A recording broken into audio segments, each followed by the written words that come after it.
François-Xavier Bellamy, vous sortez aux éditions Grasset un livre intitulé Demeure. C'est presque l'inverse point par point du mouvement En Marche, quelque part. Quand on demeure, est-ce qu'on peut demeurer et être en marche, tout simplement ? Il me semble que En Marche a été sans doute le symptôme d'une fascination collective qui dépassait de très loin l'apparition de ce mouvement. D'ailleurs, on ne dit plus parti, on dit mouvement parce que c'est toute notre vie collective, notre vie politique en particulier, qui s'est montrée fascinée par la question du mouvement. Au-delà de la politique, c'est aussi la technique dont le maître mot est l'innovation, c'est aussi l'économie dont le but est la circulation, c'est évidemment, bien sûr, toutes les questions qui touchent au changement qui se joue dans nos propres corps, dans notre propre condition humaine, à travers les grandes questions de bioéthique qui se présentent à nous. Le changement est devenu une fin en soi, un but en soi. Le mouvement est devenu un objectif, pourrait-on dire. Et c'est la raison pour laquelle, au fond, toute notre vie politique, si l'on y regarde bien depuis quelques décennies, a été traversée par cette obsession du changement. Mon propos n'est pas de dire qu'il ne faut pas changer, mais que changer pour changer ne peut pas être un but en soi. Et que sans doute, le changement trouve son sens lorsqu'il se dirige vers quelque chose qui demeure, lorsqu'il se dirige vers ses points fixes, vers ses points de repère que sont pour nous, bien précisément, quelque chose qui se transmet, une culture, un héritage, ce que j'avais essayé d'évoquer dans Les Déshérités, mais aussi lorsqu'il se donne des objectifs qui sont intangibles. La politique, par exemple, ne peut pas chercher à être en marche pour être en marche, parce que ce serait faire perdre son sens à la marche, mais elle doit marcher, elle doit nous permettre d'avancer vers ce qui est bon et juste, et ça, pour le coup, c'est l'objet de notre recherche, et c'est un objet de toujours. C'est des problématiques effectivement qui ne sont pas propres à notre époque. Vous, d'ailleurs, dans votre livre, vous partez limite d'Héraclite, du débat entre Héraclite et Parménide pour remonter jusqu'à notre époque. Finalement, ce débat-là entre le mouvement et le fait de demeurer, le fait de s'enraciner, a toujours été là. C'est vrai que c'est un débat toujours, en tous les cas, dans la civilisation occidentale. On pourrait dire que le monde occidental est né avec la question du changement. Ce qui est tout à fait singulier, en revanche, et le propre de notre époque, c'est qu'elle constitue, je crois profondément, l'aboutissement de ce qu'on appelle en histoire la modernité. La modernité, c'est-à-dire cette période qui commence avec la révolution copernicienne, la révolution scientifique, et qui est d'abord, peut-être est-ce une nouvelle définition qu'on pourrait en proposer, qui est d'abord une fascination pour le mouvement. La modernité, c'est la fascination pour le modo, le maintenant. C'est la certitude que la mode doit être ce qui dicte nos comportements. Ce qui est à la mode, c'est ce qui est bon parce que c'est récent. Et la mode, en tant que phénomène vestimentaire, n'est pas d'une grande importance, mais quand toute notre vie collective est régie par la mode, quand notre vie intellectuelle, notre vie philosophique, notre vie politique, quand toutes nos existences sont gouvernées par le fait qu'il faut être dans le vent, qu'il faut changer, eh bien c'est peut-être le sens même de notre action collective qui se perd. Alors, la modernité a mis du temps avant de s'accomplir parce que elle a mis du temps à se déployer jusque dans ses dernières conséquences. Mais il me semble qu'aujourd'hui, depuis la fin des grandes idéologies, depuis la chute du mur de Berlin, eh bien, nous voulons toujours tout changer, mais nous n'avons plus du tout d'idée de ce vers quoi nous voulons nous diriger. Quand on était marxiste, on voulait faire la révolution, on voulait tout changer, mais on voulait que la lutte finale nous fasse entrer dans le grand soir, dans la société sans classe. Et là, c'était la fin de l'histoire et la fin des péripéties de l'aventure humaine. Depuis que les grandes idéologies se sont effondrées, d'une certaine manière, nous sommes dépourvus de but et notre agitation est devenue visible dans cette espèce de vide intérieur qu'elle provoque par le fait qu'elle ne nous dirige plus vers quelque chose qui vaille la peine en soi d'être atteint et qui puisse constituer le lieu où nous pourrons habiter, où nous pourrons demeurer. Finalement, on ne croit plus au lendemain qui chante, donc on a cru quelqu'un qui nous a proposé de penser printemps, en quelque sorte. Oui, tous ces mots d'ailleurs, il y a quelque chose qui est très frappant, c'est justement qu'ils témoignent de ce vide, de cette vacuité, toutes les injonctions à la disruption, à l'innovation. L'idée de la Startup Nation qui est le contraire au fond de l'idéal de l'État. Le propre de l'État, c'est que stat, il demeure et que c'est sa définition, comme le dit Louis XIV au moment de mourir, je m'en vais mais l'État demeurera toujours. C'est le fait que l'État demeure, c'est la continuité de l'État qui fait la force de l'État. Au contraire, la start-up, c'est celle qui revendique qu'elle vient tout juste de commencer, start. Eh bien, entre le monde du start et le monde du stat, entre le monde qui veut toujours changer et le monde qui sait ce qui mérite d'être préservé, il faut, je crois, aujourd'hui que nous soyons capables de faire un choix. Et c'est, je crois, la nécessité de retrouver les points fixes qui nous lient les uns aux autres, qui pourra redonner son sens à l'activité politique. Cet appel à la nécessité de demeurer, c'est un écho particulier en ce moment, puisque ça fait un mois que le mouvement des Gilets jaunes a commencé. On présente beaucoup les Gilets jaunes comme celle de la France périphérique, comme les grands perdants de la mondialisation, ceux justement qui n'ont pas voulu être en marche et qui ont préféré justement l'enracinement et qui demandent finalement le droit d'exister là où ils sont et de ne pas justement devenir qu'une variable d'ajustement. Concrètement, est-ce que ce mouvement des Gilets jaunes, selon vous, est une réponse à cette vague en marche ? En tous les cas, c'est le mouvement auquel il faut aujourd'hui que notre vie politique puisse apporter une réponse. Et effectivement, comme vous le disiez, je crois que ce mouvement, je crois que cette réaction éruptive et qui d'ailleurs pourrait paraître parfois incohérente ou inarticulée, en réalité, elle dit comme une forme de symptôme cet épuisement que nous vivons collectivement. Ce sont précisément ces Français à qui on a demandé de tout changer, à qui on a demandé d'être agile, de s'adapter. Ces gens que David Goddard, un essayiste et politologue anglais, décrit comme les somewhere, ceux qui sont de quelque part et qui justement ont le sentiment que ce quelque part dans lequel ils veulent habiter est en train d'être progressivement dévitalisé par une mondialisation faite de flux aveugles à laquelle ils sont sommés de s'adapter en permanence.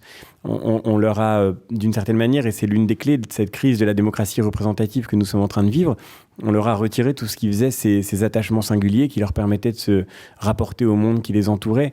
Je suis frappé, moi, par mes racines familiales, de voir à quel point il y a une forme de violence dans les fusions de communes. Par exemple, d'un seul coup, vous découvrez que vous êtes habitant d'une ville dont vous ne connaissez même pas le nom, que les institutions, que le maire, vous ne le connaissez plus, il est désormais loin de vous. D'une certaine manière, on a mis en mouvement leur monde familier, on a tout transformé autour d'eux et ils se sentent désormais dépossédés de leur propre existence et de leurs propres conditions d'existence. Et à l'inverse de la figure du manant dont parle Olivier Rey, celui qui manérait, celui qui reste là, et celui qu'on méprise justement parce qu'il demeure et qu'il est considéré par nos élites un peu comme un demeuré, à l'inverse de cette figure du manant, il y a ce que nous avons vu dans le débat récent autour de la question des migrations, il y a justement la figure de la circulation universelle. Et il y a une autre violence qui s'opère tout aussi grande envers ceux qu'on appelle des migrants, comme si les êtres humains pouvaient être des migrants. Ce que j'essayais de dire dans Demeure, c'est qu'il n'y a pas de migrants, il n'y a que des émigrants ou des immigrants, c'est-à-dire des gens qui sont arrachés à leur univers familier et qui arrivent vers un ailleurs. Aucun être humain n'a pour condition d'être en déplacement, aucun être humain n'est par définition, par constitution, un migrant. Justement, on nous avait vendu dans les années 80 la consommation heureuse, on nous a vendu dans les années 90-2000 la mondialisation heureuse. Aujourd'hui, on essaye de nous vendre finalement la migration heureuse, comme si finalement on voulait instaurer un monde où devenir un migrant deviendrait une sorte de norme, en quelque sorte. En tous les cas, ce qui est certain, c'est que on a voulu faire comme si, effectivement, comme je le disais à l'instant, on pouvait définir l'homme comme étant, ontologiquement, pourrait-on dire, un migrant, comme étant par définition un être de circulation. Alors je crois que nous ne sommes pas d'abord des êtres de circulation, mais que nos voyages dans l'espace sont toujours polarisés par des lieux qui ne nous sont pas du tout indifférents.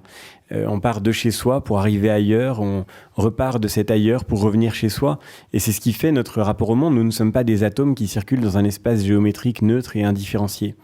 Et de ce point de vue-là, évidemment, il y a une forme de violence singulière dans le fait de croire que, c'était le titre d'une grande manchette du Monde dont je me souviens il y a quelques mois, qui disait que les migrations sont une chance. Et c'est incroyable parce qu'au fond, derrière une migration, il y a toujours une forme d'arrachement effectivement à cet univers familier. Alors on peut connaître l'expatriation temporaire, on peut connaître le voyage d'études, on peut connaître le séjour touristique, mais ce qu'on appelle la migration, c'est toujours cet arrachement. En tous les cas, ça ne peut être rien d'autre que cette manière de retirer quelqu'un au monde dans lequel il demeurait, soit parce qu'il en est chassé par la guerre ou par la violence, soit parce qu'il est attiré par l'intensité du mirage que nos pays peuvent lui tendre. Et on l'a vu récemment à l'occasion d'enquêtes sur les filières de passeurs, il y a évidemment un processus d'arrachement qui est fait précisément de cette violence, y compris par le mensonge dont nous sommes souvent complices, hélas, à travers ce que nous appelons l'accueil. Et je regrette profondément, évidemment, qu'ait été signé sans aucun débat, sans aucune discussion, comme si c'était une évidence, ce pacte de Marrakech, qui justement, lui aussi, défend cette vision totalement irénique et parfaitement inexacte, à mon avis, d'une migration qui serait effectivement sûre, tranquille, régulière, alors qu'en réalité, derrière cette expérience d'une migration, lorsqu'elle est forcée, il y a toujours quelque chose comme une violence faite à ce premier besoin de l'homme, qui est ce besoin d'enracinement dont on parlait tout à l'heure. On parle souvent de la défiance, voire maintenant de la haine du peuple vis-à-vis des élites, mais on parle peu effectivement de la vision que les élites a du peuple. Est-ce que c'est de l'incompréhension? Est-ce que c'est du ressentiment? Comment, selon vous, les élites philosophiques, politiques, intellectuelles considèrent cette France périphérique qui se sent aujourd'hui à l'abandon? Ce qui est certain, c'est que effectivement, on parle souvent du populisme comme d'une manière de ressentiment du peuple à l'égard de ceux qui le dirigent. Il me semble qu'il y a aussi souvent, hélas, une sorte de ressentiment de ceux qui nous gouvernent et peut-être de ce qu'on appelle les élites à l'égard du peuple. Raphaël Glucksmann, récemment sur le plateau d'Arte, disait je me sens plus proche moi qui suis un intellectuel parisien, je me sens plus proche d'un membre de l'élite intellectuelle, politique, économique berlinoise ou new-yorkaise que d'un habitant français et d'un concitoyen qui vivrait au bout d'une ligne de RER. Et cette déclaration lui a été vertement reprochée, mais pour ma part, je la trouve très, très touchante dans sa sincérité. Et je pense qu'elle fait partie du malheur français. Nous ne sommes plus proches les uns des autres. Et à l'occasion des dernières élections présidentielles, on l'a déjà vu, jamais nous n'avons autant voté de manière déterminée selon l'appartenance que nous avons à tel ou tel milieu social. Alors la politique ne consiste pas à défendre ses intérêts, mais à tenter de chercher ensemble ce qui est bon et ce qui est juste. Et elle devrait être l'occasion de confronter des visions du monde qui sont peut-être légitimes, mais qui sont évidemment l'occasion de réunir des gens qui viennent de milieux très différents et qui ont des intuitions variées sur ce qu'il faudrait faire pour l'avenir. Cette confrontation qui est en train de se jouer, ça n'est pas seulement la révolte du peuple, c'est aussi d'une certaine manière une forme de révolte des élites contre le peuple. On a déconstruit, on en parlait à l'instant, on a critiqué vertement l'idée même de frontières, mais on n'a jamais autant en réalité construit de frontières et construit de barrières. Et on n'a jamais rendu à ce point difficile la mobilité à l'intérieur d'un espace qui pourtant nous appartient tous. La France périphérique, c'est une réalité très concrète, c'est un éloignement très matériel, c'est la fermeture des petites lignes de train, c'est la disparition progressive de réseaux qui permettaient justement cette circulation. C'est aussi l'idée qui avait été très sérieusement évoquée, heureusement abandonnée maintenant, grâce à cette révolte des Gilets jaunes, l'idée des péages urbains qui était défendue par exemple par Madame Hidalgo pour financer les transports gratuits à l'intérieur de Paris. Là, on a une expression magnifique de ce que Christopher Lasch appelle la sécession des élites. Et il faut vraiment que nous parvenions à réussir une véritable réconciliation qui ne soit pas évidemment l'occasion de taire les divergences. Au contraire, derrière le macronisme, il y avait sans doute l'idée que c'était la fin des clivages. Je n'ai jamais cru à cette illusion. La politique suppose le pluralisme, elle suppose la confrontation d'idées. Mais cette confrontation d'idées, ça n'est pas, et ça ne devrait jamais être une confrontation de catégories sociales, une confrontation de classes sociales. Ça devrait être au contraire l'occasion d'échanger sur ce que nous voulons pour l'avenir, sur ce qui nous semble juste.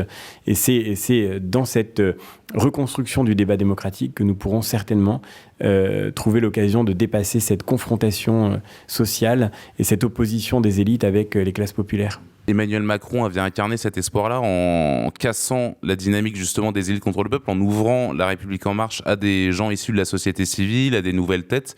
Il y a eu un grand remplacement de politique qui a été fait quand même. Et finalement, on a l'impression, même malgré cela, on avait l'impression que c'est ce que les gens voulaient, finalement ce que les Français, que les citoyens voulaient. Et qu'en fait, on s'aperçoit aujourd'hui qu'effectivement, La République En Marche est tombée premièrement dans les travers qu'elle reprochait il y a quelques années. Et qu'en plus, malgré le renouvellement des cadres, en fait, rien n'a changé. Le vieux monde reste le vieux monde.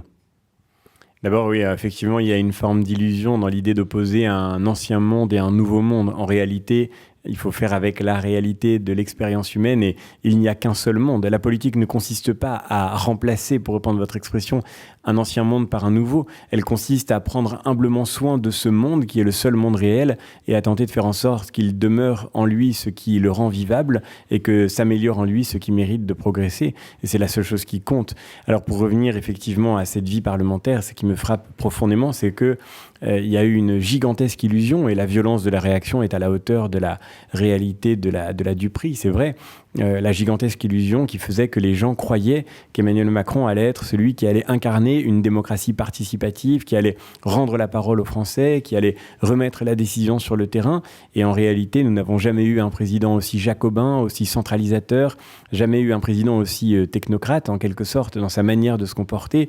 Nous le voyons comme élus locaux. C'est tout à fait incroyable de voir à quel point la subsidiarité a disparu de toute perspective dans la politique du gouvernement, à quel point les élus locaux, par exemple, et ça n'est pas pour eux qu'il faut s'en indigner, mais pour leurs électeurs, à quel point ils ont été méprisés et oubliés. Et donc, il y a évidemment une forme de déception considérable devant cette fausse promesse du nouveau monde qui se voulait à un moment démocratique singulièrement rénové et qui, en fait, n'a été que l'occasion d'une caricature de plus en plus avancée des pires travers de notre système politique, avec cette espèce de centralisation qui fait que tout est, d'une certaine manière, à disposition d'un homme qui peut retenir sa décision pendant des mois et puis ensuite lâcher 1 milliard par minute au cours d'une allocution télévisée alors que tout va dans le désordre et sans que le Parlement au fond ait la moindre existence réelle. En fait, nous vivons dans l'époque de la Ve République qui voit le plus fortement la disparition totale de la vie parlementaire, à l'exception du Sénat qui constitue encore un pôle d'indépendance. L'Assemblée nationale a littéralement disparu des écrans radars. En tous les cas dans son efficacité, parce que malgré les efforts de toutes les oppositions, en réalité, elle est animée par une forme de discipline qui est plus caricaturale que jamais. Et c'est vrai que c'est un sujet majeur. On parle du référendum d'initiative citoyenne, mais on a aussi un sujet majeur devant nous qui est celui des institutions et de savoir comment nous pouvons faire en sorte que nos institutions redeviennent l'occasion d'une vraie représentation. Parce que sans représentation, aucune démocratie n'est possible, bien sûr. Nous avons besoin de cette représentation et c'est sans doute ce qu'il faut travailler à repenser pour la démocratie qui vient.